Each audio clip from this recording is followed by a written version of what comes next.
आज का टॉपिक होगा हमारा यूथ इन नाजी जर्मनी। मतलब ये कि जर्मनी में उस समय पे यूथ का क्या कंडीशन था, है ना। इसके बाद हम लोग पढ़ेंगे मदर के बारे में, है ना। अलग टॉपिक है आपका, उसके बारे में भी हम लोग पढ़ेंगे। लेकिन यहाँ पे फिलहाल आप जानिए कि आखिर जर्मनी में उस समय पे हिटलर जब राज कर रहा था जर्मनी में, उस समय पे यूथ का क्या कंडीशन था, है ना। यूथ मतलब जवान लोग, बच्चे लोग, उनका क्या कंडीशन था जानिए इसके बारे में। Hitler was strongly interested in the youth of the country, यानी कि जर्मनी। मतलब कि हिटलर को यदि सबसे ज़्यादा इंटरेस्ट किसी चीज़ में था ना, तो वो दो चीज़ में था। पहला इंटरेस्ट क्या था, ज्यूइश को मारो, मतलब कि पूरी तरीके से पहले नॉर्डिक जर्मन आइलैंड्स को एस्टेब्लिश करो, बाकी सबको हटाओ। पहला इंटरेस्ट ये था। दूसरा इंटरेस्ट उसको बच्चों में था। मतलब उनको मालूम था कि ये वही बच्चे हैं, यदि हम ट्रेंड कर दे तो आगे चलकर ये हमारे लिए क्या करेगा, काम करेगा, जो हम बोलेंगे वो सुनेगा, है ना। क्योंकि बच्चे को आप जो बचपन में सिखा देंगे ना, वही वो सीख लेता है। जैसे माहौल में आप उसको रखेंगे, उस माहौल के अकॉर्डिंग वो अपने आप को ढाल लेता है। तो हिटलर को मालूम था यदि जर्मनी को सुपर पावर बनाना है तो यहाँ के बच्चों पे ध्यान दो, क्योंकि बच्चे ही बाद में भविष्य बनते हैं किसी भी कंट्री का, है ना। चलिए आगे बढ़ते हैं। तो बहुत ज़्यादा इसको इंटरेस्ट था इस चीज़ में, बच्चों में उसको इंटरेस्ट बहुत था। He felt that a strong Nazi society could be established only by teaching children Nazi ideology. सोचो, हिटलर का मानना था कि नाजी यानी कि जर्मनी तभी स्टैब्लिश हो सकता है, मतलब कि जर्मनी में नाजी का कंट्रोल, उसका नाजी सोसाइटी तभी बन सकता है जब जर्मनी के बच्चों को क्या पढ़ाया जाए, नाजी आइडियोलॉजी पढ़ाया जाए। अब आपको लग रहा होगा कि सर ये नाजी आइडियोलॉजी क्या है।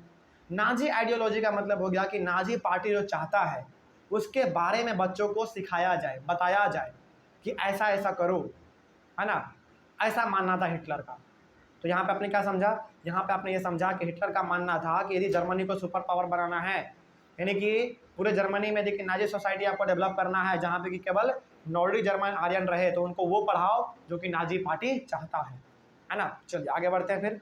अच्छा, इसका एग्जाम्पल हम लोग ऐसे समझते हैं, जैसे हम लोगों को बचपन से, यदि हम हिंदू फैमिली में जन्म हुआ मेरा, तो हम लोगों को बचपन से किस भगवान का पूजा करने सिखाया जाएगा, जो कि हिंदू हमारे हैं, हिंदू देवी देवता है, उनका पूजा हम लोग करते हैं। क्यों करते हैं, क्योंकि हमारे रिलीजन में उसी का पूजा होता है। और जो बच्चे मुस्लिम कम्युनिटी में जन्म लेंगे उनको उनके भगवान का पूजा करवाया जाएगा। समझ रहे बात को। वही चीज़ यहाँ पे कहा गया है कि यदि नाजी सोसाइटी डेवलप करना है, इस्टेब्लिश करना है, तो बच्चों को नाजी आइडियोलॉजी पढ़ाओ, उनका विचारधारा पढ़ाओ कि आखिर नाजी पार्टी चाहता क्या है ना। चलिए आगे बढ़ते हैं। And this required a control over the child both inside and outside school. Hitler का मानना था कि बच्चों को पूरी तरीके से नाजी आइडियोलॉजी के बारे में बताओ, यानी कि उनके बारे में बताओ जो कि नाजी पार्टी चाहता है जर्मनी में, है ना। और हिटलर का मानना था कि केवल इसको स्कूल में ये चीज़ ना बताया जाए, बल्कि स्कूल के साथ साथ इसको बाहर में भी ऐसे माहौल में रखा जाए जहाँ पे कि केवल और केवल इसको एक ही चीज़ सुनने को मिले, क्या, नाजी के विचारधारा। समझ रहे बात को। जैसे हम लोग यदि किताबों के बारे में हम लोग बात करें तो बेसिकली कहाँ पे सीखते हैं, स्कूल में सीखते हैं। बाहर में तो हमारा अलग दुनिया है ना। तो उन्होंने कहा ना हिटलर के ने कि नहीं ऐसा नहीं चलेगा, बच्चों को ध्यान दो स्कूल में भी, स्कूल के साथ साथ बाहर में भी ध्यान दो। अब कैसे स्कूल में ध्यान दिया गया, बाहर में कैसे ध्यान दिया गया, बाहर में और स्कूल में कैसे इसको नाजी आइडियोलॉजी पढ़ाया गया, इसके बारे में जानते हैं हम लोग। सब कुछ यहाँ पे लिखा हुआ है। ऑल स्कूल्स वेयर क्लिन्स्ड, सारे स्कूल को क्लीन कर दिया गया। एंड प्योरीफाइड, क्लीन करने का मतलब क्या हो गया, सैनिटाइज करना, धोना, साफ करना, साफ सफाई करना नहीं। क्लीन का मतलब ये नहीं हुआ। क्लीन का मतलब हो गया, it means that teachers who were Jewish और seen as politically unreliable were dismissed. मतलब कि यदि किसी स्कूल में ज्यूइश टीचर हैं, उन सभी को हटाओ। प्योर करने का मतलब या फिर क्लीन करने का मतलब यही है। समझ रहे बात को। तो क्लीन का मतलब और प्योरीफाइड का मतलब, ज्यूइश चिल्ड्रन पढ़ता था, अभी आएगा सब चीज़, इसमें आएगा सब चीज़ आएगा, टेंशन मत लीजिए। लेकिन यहाँ से आपने क्या समझा, क्लींस्ड का मतलब और प्योरीफाइड का मतलब क्या है कि जितने भी ज्यूइश टीचर हैं और जो पॉलिटिकली अनरिलायबल हैं, मतलब कि आप कह सकते हैं कि जो हिटलर के आइडियोलॉजी को नहीं मानता है ऐसे टीचर को, उनको हटाओ यहाँ से, डिसमिस करो। ये है क्लीन का मतलब और प्योरीफाइड का मतलब। आगे, childrens were segregated, Germans and Jewish could not sit together और प्ले टुगेदर। ज्यूइश के बच्चों को पढ़ने का इजाज़त तो था, ऐसा बात नहीं कि पढ़ने का इजाज़त नहीं था, पढ़ने का परमिशन था उनको, लेकिन जर्मनी के हिटलर ने कहा कि स्कूलों में जर्मन के बच्चों को यानी कि नॉर्डिक जर्मन आर्यंस के बच्चों को अलग रखिए और ज्यूइश के बच्चों को अलग रखिए, दोनों को अलग अलग क्लास में बैठाइए, साथ ही साथ दोनों आपस में खेलेंगे भी नहीं मिल के, समझ रहे हैं, यानी कि दोनों अलग अलग रहेंगे। सोचो यदि हमारे क्लास में ऐसा कर दे तो क्या हम लोग कभी ऐसा झेल पाएंगे? कभी नहीं, क्योंकि हमारा ऐसा दोस्त बहुत सारे होते हैं जो कि किसी और रिलीजन से आते हैं, छोटे बड़े से आते हैं, हमारा सबसे रिलेशन होता है, बॉन्ड अच्छा सा होता है, लेकिन यहाँ पे हिटलर ने कहा कि ज्यूइश के बच्चे अलग रहेंगे और नॉर्डिक जर्मन के बच्चे अलग रहेंगे, है ना। कौन सा सेग्रीगेटेड का मतलब अलग अलग कर देना, अलग अलग बांट देना, ठीक है। तो ये हो गया। Later Jewish physically handicapped and gypsies were thrown out of school. अब देखिए स्कूल था तो स्कूल में हमारे कुछ बच्चे ऐसे भी होते हैं जो कि हैंडीकैप्ड होते हैं। फॉर एग्जाम्पल कोई एक ही आंख से देख पाता है, फॉर एग्जाम्पल कोई सुन नहीं पाता है, फॉर एग्जाम्पल कोई बोल नहीं पाता है, फॉर एग्जाम्पल किसी का एक पैर नहीं होता, इस प्रकार का भी स्कूल में बच्चे होते हैं। तो वैसे बच्चों को और ज्यूइश के बच्चों को और जिप्सीज के बच्चों को उन सभी को स्कूल से निकाला गया। क्या कर दिया गया? निकाल दिया गया। अब निकाल देने के बाद क्या हुआ? एंड फाइनली इन 1940s आखिरकार 1940 में जाकर they were taken to the gas chamber. सोचो यहाँ तक के स्टूडेंट को भी उन्होंने नहीं छोड़ा, छोटे छोटे मासूम बच्चों को भी उन्होंने नहीं छोड़ा। जो ज्यूइश थे, जो हैंडीकैप्ड थे, जो जिप्सीज थे, उन सारे बच्चों को स्कूल से निकाला गया और उसको जाके गैस चैम्बर में डाल दिया गया। तो यहाँ पे हिटलर का मानसिकता क्या है मालूम है? हिटलर का मानसिकता यही है कि केवल और केवल स्कूल में क्या कौन पढ़े? नॉर्डिक जर्मन आर्यंस के बच्चे ही पढ़े, उसके अलावा कोई भी नहीं। उसके बाद स्कूल टेक्स्ट बुक्स वेयर री रिटेन। सोचो स्कूल के किताबों को दोबारा लिखा गया, जो किताब पहले चलता था उस किताब को बंद किया गया और नए नए किताब दोबारा लिखे गए। अब उस किताब में क्या था भाई? देखिए यहाँ पे racial science was introduce to justify Nazi ideas of race. Racial science, सोचो एक किताब होता है साइंस का जिसमें कि हम लोग फिजिक्स, केमिस्ट्री और बायोलॉजी पढ़ते हैं, यहाँ पर रेशियल साइंस है, मतलब कि ऐसा साइंस का किताब जिसमें कि केवल और केवल आप जाति के बारे में ही पढ़ेंगे, है ना, और नाजी के आइडिया के बारे में ही पढ़ेंगे। नाजी क्या सोचता है रेस के बारे में, जाति के बारे में क्या सोचता है, इसी के बारे में आप केवल पढ़ने वाले हैं उस बुक में। सोचो मतलब कि हिटलर कह दिया कि जो पहले बुक चलता था ना उसको हटाओ और ऐसा किताब लाओ जैसा हम कह रहे हैं, और वो किताब में होगा क्या? वही चीज़ होगा जो कि नाजी का आइडियोलॉजी होगा। अच्छा, नाजी का आइडियोलॉजी क्या कहता था मालूम है? इतना दूर तक हम लोग पढ़ चुके हैं, बताइए नाजी का आइडियोलॉजी क्या था, उसका विचारधारा क्या था, बताइए जल्दी। ज्यूइश को हटा दो, उससे नफरत करो, नॉर्डिक आर्यंस, हाँ नॉर्डिक जर्मन आर्यंस को सुपीरियर मानो, टॉप पे मानो, है ना, यही चीज़ तो था, वही तो उसका आइडिया था। आगे बढ़ते हैं फिर।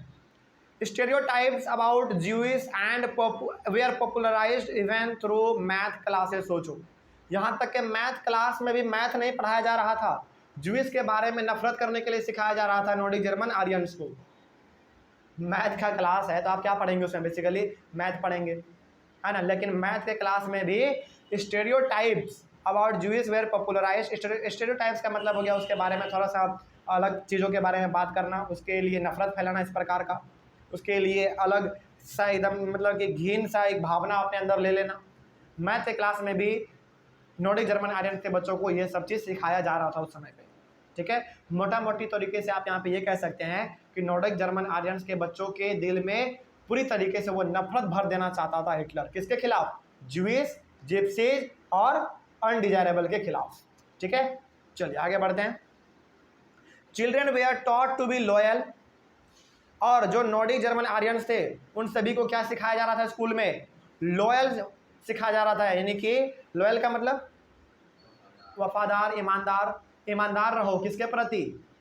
हिटलर के प्रति, यानी कि नाजी आइडियोलॉजी के प्रति ईमानदार रहो। इसके अलावा इसके बाहर कुछ सोचना भी मत, यदि सोचोगे तो तुम भी मारे जाओगे, इस प्रकार का वहाँ पे सिखाया जा रहा था, यानी कि लॉयल रहना सिखाया जा रहा था, ईमानदार। सबमिसिव मतलब आज्ञाकारी, है ना, जो हिटलर कहेगा उसको मानो। हेट ज्यूइश, ज्यूइश से नफरत करो, एंड वर्शिप हिटलर। सोचो, और हिटलर का पूजा करो। ये सब चीज़ सिखाया जा रहा था बच्चों को स्कूल में। समझ रहे बात को? सोचो, कहाँ पे उनको साइंस पढ़ाया जाए, मैथ पढ़ाया जाए, ज्योग्राफी पढ़ाया जाए, ये सब नहीं पढ़ाया जा रहा था। केवल और केवल नफरत के चीज़ों के बारे में उसको पढ़ाया जा रहा था। आगे, even the function of sports was to nurture a spirit of violence and aggression among children. जो स्पोर्ट्स होता था स्कूल में, होता है ना स्पोर्ट डे, स्पोर्ट्स डे होता है, एनुअल फंक्शन होता है। एनुअल फंक्शन का यहाँ पे बात नहीं है, यहाँ पे बात है स्पोर्ट्स डे। स्पोर्ट्स भी हिटलर अपने स्कूलों में, वहाँ जर्मनी के स्कूलों में ऐसा ऐसा करवाता था जिसमें कि पूरी तरीके से क्या हो, गुस्सा वाला स्पोर्ट्स हो, उठा पटक वाला, ऐसा तरीके का, है ना। तो वही यहाँ पे लिखा हुआ है कि even the function of sports was to nurture a spirit of violence. ऐसा स्पोर्ट्स करवाओ जिसमें कि क्या देखने को मिले, वायलेंस देखने को मिले, लड़ाई झगड़ा देखने को मिले, गुस्सा देखने को मिले, ऐसा। एंड एग्रेशन अमंग चिल्ड्रन, और लोग बच्चों के बीच में क्या देखने को मिले, गुस्सा देखने को मिले, एक दूसरे को मारने के लिए वो एकदम पूरा आतुर हो जाए, इस प्रकार का गुस्सा देखने को मिले बच्चों के बीच में। सोचो, स्पोर्ट्स डे में क्या होता है, मेनली स्पोर्ट्स होना चाहिए ना, बच्चों को खेल कूद कराना चाहिए, लेकिन ये सब चीज़ वहाँ पे नहीं हो रहा है। बच्चों को स्पोर्ट्स में भी नफरत करने को सिखाया जा रहा है। आगे, Hitler believe that boxing could make children iron hearted, strong and masculine. Hitler का मानना था कि बच्चों को बॉक्सिंग सिखाया जाए, और बॉक्सिंग में क्या होता है, मेनली एक दूसरे को मारना होता है ना। मुंह में मारो, कहाँ पे मारो मतलब नहीं है, उसको बस मारो, है ना। तो हिटलर का मानना था कि बच्चों को बॉक्सिंग सिखाया जाए, इससे क्या होंगे, बच्चों के आयरन हार्टेड होंगे, यानी कि उसका जो दिल है वो बिल्कुल लोहा बन जाएगा। लोहा बन जाएगा मतलब क्या, जल्दी पिघलेगा नहीं, उसके दिल में दया माया वाला भावना नहीं आएगा, मारना है तो केवल मारना है बस। जैसे बॉक्सिंग होता है तो क्या बॉक्सिंग में आप दया करते हैं क्या, सामने वाले के ऊपर दया करेंगे तो फिर आप हार जाएंगे, उसमें दया नहीं देखा जाता है, उसमें बस मारो, उसको हराओ, है ना। तो ये मानना था हिटलर का। साथ ही साथ इससे क्या होंगे, बच्चे स्ट्रांग होंगे, मैस्कुलिन होंगे, ताकतवर बनेंगे, ये मानना था हिटलर का। ठीक है, आगे बढ़ते हैं फिर। अच्छा, यहाँ तक हम लोग पढ़ चुके हैं। Youth organisation were made responsible for educating German youth in the spirit of national socialism. मतलब कि यहाँ पे यूथ ऑर्गेनाइजेशन बनाया गया, मतलब कि बच्चों को यहाँ पे टीचिंग दिया जाता था अपने देश के लिए वफादार रहने के लिए। समझ रहे बात को? ऑर्गेनाइजेशन बनाया गया था कि यहाँ पे केवल और केवल यूथ बच्चे ही रहेंगे, उसको बताया जाएगा कि आप अपने देश के लिए क्या कर सकते हैं, कैसे आप देश को अपने संभाल सकते हैं, कैसे आप देश के प्रति वफादार रहेंगे, ईमानदार रहेंगे। समझ रहे हैं? इन चीज़ों को यहाँ पे सिखाया जा रहा था। कहाँ पे? यूथ ऑर्गेनाइजेशन में। ठीक है, आगे 10 years old had to enter जंग वॉक, और जो 10 साल के बच्चे हैं उनको इंटर करना पड़ेगा किसमें? जंग वॉक में। और ये जंग वॉक क्या था, यहाँ पे हमने ब्रैकेट में लिख रखा है, आपके बुक में भी दिया हुआ है नीचे। Nazi youth group for children below 14 years of age. जो बच्चे 14 साल से नीचे के हैं उन सभी को एक ग्रुप में रखा जाता था बेसिकली, और उन ग्रुप को नाम क्या दिया गया? जंग वॉक का नाम दिया गया। समझ रहे बात को? तो कोई आपसे पूछे कि ये जंग वॉक क्या है, तो जंग वॉक बेसिकली 14 साल के नीचे जो बच्चे हैं उनका ग्रुप है। समझ गए बात को? बस आगे एट 14, और जब बच्चे 14 साल के हो जाएं, all boys had to join the Nazi youth organisation. Nazi youth organisation किस नाम से जाना जाता था? हिटलर यूथ के नाम से। समझ रहे बात को? देखिए, नाजी यूथ ऑर्गेनाइजेशन का मतलब क्या हो गया कि एक ऐसा ऑर्गेनाइजेशन जहाँ पे कि बच्चे रहेंगे, बच्चों के ग्रुप रहेंगे, लेकिन उस ग्रुप का नाम क्या था? Hitler youth. समझ गए बात को? तो जो बच्चे 14 साल के हो जाएंगे उन सभी को कहाँ पे रखा जाएगा? हिटलर यूथ में रखा जाएगा। Where they learn to worship war, और जहाँ पे बच्चों को क्या सिखाया जाएगा? वर्शिप वॉर, मतलब कि वॉर को किस प्रकार से लड़ना है इसके बारे में सिखाया जाएगा। Glorify aggression and violence. Aggression गुस्सा, लड़ाई झगड़ा, हिंसा को बढ़ावा दिया जाएगा, ग्लोरीफाई किया जाएगा उसको, है ना। इन्हीं सब चीज़ों का शिक्षा वहाँ पे उनको दिया जाएगा। कंडेम डेमोक्रेसी, मतलब कि डेमोक्रेसी से नफरत करो, उससे घृणा करो, डेमोक्रेसी का यदि बात कहीं पे हो तो उसको मत करो। मतलब कि यहाँ पे हिटलर क्या चाह रहा था? दूर दूर तक डेमोक्रेसी नज़र ना आए जर्मनी में, है ना, केवल और केवल डिक्टेटरशिप रहे। हेट ज्यूस कम्युनिटी, ज्यूस से नफरत करो, एंड जिप्सीज, जिप्सीज से भी नफरत करो, and all those categorised as undesirable, जो भी अनडिजायरेबल है, जिनको कि हिटलर मानता था इनको जीने का कोई अधिकार नहीं है, उन सभी से नफरत करो। समझ रहे बात को? सोचो 14 साल के बच्चों को ये सब चीज़ सिखाया जा रहा है। समझ रहे बात को? यही चीज़ होता है आज पाकिस्तान में।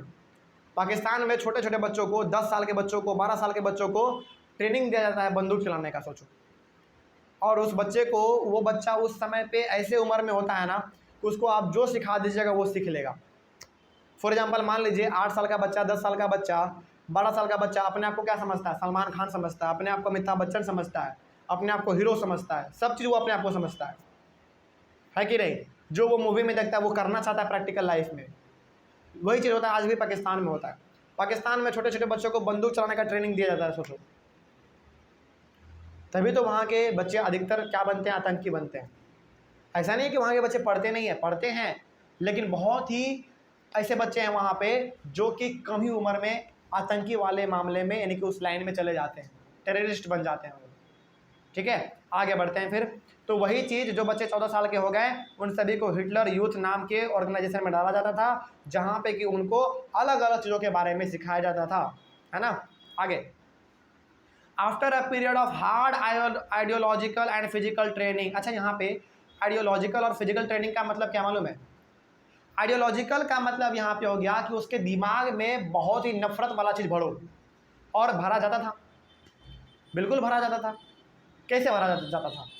हिटलर का पूजा करो, ज्यूस से, जिप्सीज से, अनडिजायरेबल से नफरत करो। ये सब क्या है? आइडियोलॉजिकल ट्रेनिंग ही तो है, विचारधारा ही का ट्रेनिंग तो है। इसके साथ ही साथ फिजिकल ट्रेनिंग, उसको फिजिकल ट्रेनिंग भी दिया जाता था। सोचो कि यदि वार हो जाए तो वार में आप कैसे लड़ेंगे। इन सभी के हार्ड वर्क के बाद they joined the labour service at the age of 18।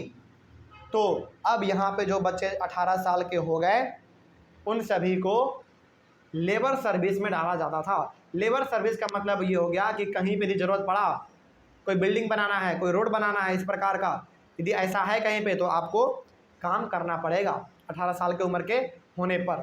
ठीक है, आगे बढ़ते हैं। देख रहे हैं यहाँ पे मतलब हिटलर ना एक उम्र सीमित कर दिया है ना। जो बच्चे 14 साल के नीचे हैं उनको जंग वॉक नाम के ग्रुप में रखा जाएगा। जो बच्चे 14 साल के हो गए उनको हिटलर यूथ में रखा जाएगा, उनको अलग अलग चीज़ों के बारे में ट्रेनिंग दिया जाएगा। जो बच्चे 18 साल के हो गए उनको लेबर सर्विस में रखा जाएगा, मतलब कि काम करने के लिए रखा जाएगा। अब यहाँ पे क्या है? अब आगे then they had to serve in the armed forces and enter one of the Nazi organization। और लेबर सर्विस करने के बाद बच्चों को कहाँ पे डाला जाता था? आर्मी में। आर्मी में, कि अब तुम्हारा ज़रूरत लेबर सर्विस में नहीं है, तुम्हारा ज़रूरत गली मोहल्लों को नहीं है, तुम्हारा ज़रूरत कहाँ पे है? आर्मी में है ना। तो चलो आर्मी में और तुमको बंदूक पकड़वाते हैं। ठीक है, वही चीज़ यहाँ पे हो रहा था, यानी कि पूरी तरीके से हिटलर चाहता था कि यहाँ का बच्चा बच्चा जो है ना आर्मी में शामिल हो जाए, ताकि जर्मनी क्या बन जाए? सुपर पावर बन जाए। ठीक है, आगे the youth league of the Nazis was founded in 1922। यहाँ पे एक लीग था, यूथ लीग। यूथ लीग का मतलब क्या हो गया? बेसिकली यूथ के लिए काम करेगा, उसको अलग अलग ट्रेनिंग दिया जाएगा। वो फाउंड किया गया था कब? 1922 में। ठीक है, ये यहाँ पे कोई अलग सा नहीं है, ये बेसिकली हमारा क्या है? एक यूथ लीग है। मतलब क्या हुआ इसका? इसका मतलब ये हो गया कि एक ऐसा ट्रेनिंग कैंप होगा जहाँ पे कि यूथ को, नौजवान को ट्रेनिंग दिया जाता होगा, है ना, इस प्रकार का। उसका फाउंडेशन हुआ था 1922 में। 4 years लेटर, 4 साल के बाद, it was renamed Hitler youth. 4 साल के बाद उसका नाम क्या कर दिया गया? हिटलर यूथ कर दिया गया, जो कि आपने यहाँ पे अभी ऊपर में पढ़ा। ठीक है, चलिए आगे बढ़ते हैं फिर। To unify the youth movement under Nazi control, all other youth organisations were banned. Hitler क्या चाहता था? हिटलर चाहता था कि जर्मनी में केवल और केवल कैसे हो बच्चे? यूथ ऐसे बच्चे हों जो कि आर्मी में जाना चाहे, पूरा एकदम फिट हो। यही चाहता था ना, यानी कि बेसिकली हिटलर चाहता था कि हमारा यहाँ पे एक ऐसा ऑर्गेनाइजेशन बने, एक ऐसा मतलब कि यूथ का ऑर्गेनाइजेशन बने जहाँ पे कि हर एक बच्चे ऐसे हो जो कि अपने देश के लिए अपने जान को भी देने के लिए राजी हो जाए, है ना। तो वही चीज़ यहाँ पे लिखा हुआ है कि to unify the youth movement, सारे यूथ को आपस में जोड़ने के लिए, इकट्ठा करने के लिए, all other youth organisation were banned, जितने भी अलग अलग छोटे मोटे ऑर्गेनाइजेशन थे नाजी के अलावा उन सभी को बैन कर दिया गया, उन सभी को बैन कर दिया गया। कहा कि यदि जर्मनी में कोई यूथ का ऑर्गेनाइजेशन रहेगा तो वो केवल और केवल कौन सा रहेगा, हिटलर यूथ, हिटलर यूथ रहेगा, बाकी सबको बैन करो। ठीक है, चलिए यहाँ तक आपने ये चीज़ समझ लिया। अगले वाले क्लास में हम लोग डिस्कस करेंगे the Nazi cult of motherhood. यहाँ पे बेसिकली हम लोग पढ़ेंगे मदर के बारे में, ठीक ना, कि माओ का क्या कंडीशन था उस समय में जर्मनी में। यहाँ तक में कोई भी समस्या समझ में आ गया बात? चलिए, तो ऑनलाइन वाले बच्चे कोई डाउट रहा हो तो कमेंट कीजिए, कहीं पर कोई डाउट है तो बिल्कुल कमेंट कीजिए, और मिलते हैं फिर हम लोग अपने अगले वाले क्लास में। तब तक के लिए thank you very much and have a nice day.